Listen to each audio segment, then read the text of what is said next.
ग्वालियर जिले के डबरा शहर के बीचों बीच 30 वर्ष पहले बनाया गया रेलवे ओवरब्रिज इन दिनों असहनीय भार झेल रहा है, जिसको लेकर ना तो पीडब्ल्यूडी विभाग सक्रिय है, ना ही रेलवे विभाग कोई कार्रवाई करता दिख रहा है।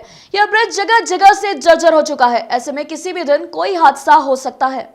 शहर के बीचों बीच निकले रेलवे ओवरब्रिज के ऊपर निजी कंपनी द्वारा पुल के दोनों साइड बनाए गए फुटपाथ पर एक और निजी कंपनी ने अपनी केबल डालकर उसके ऊपर 1.5 फुट चौड़ा सीसी निर्माण कर दिया है, जिसके कारण आधा फुटपाथ घिर गया, जिससे यात्रियों का फुटपाथ पर चल पाना मुश्किल हो रहा है।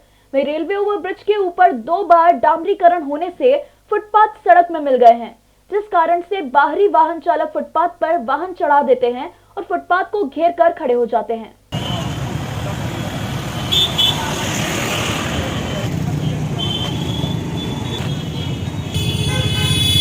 फुटपाथ पर वाहनों के चढ़ने के कारण फुटपाथ पूरे जर्जर हालत में हो गए हैं, जिस कारण से यात्रियों और राहगीरों का फुटपाथ पर चलना भी मुश्किल हो गया है।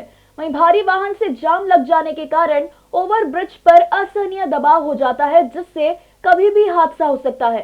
कहने को तो 1 वर्ष पूर्व ही रेलवे एवं पीडब्ल्यूडी विभाग द्वारा संयुक्त रूप से मेंटेनेंस कराया गया था, लेकिन अब इसमें भी दरारें पड़ गई है।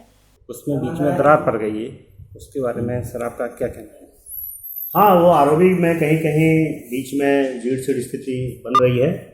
इसके बारे में मेरी executive engineer bridge corporation mister Yadav से बात हुई है। उनका ये कहना है कि इसके टेंडर लग गए हैं मरम्मत के, जल्दी ही उसका जोड़दार करके उसको सही हालत में कर दिया जाएगा।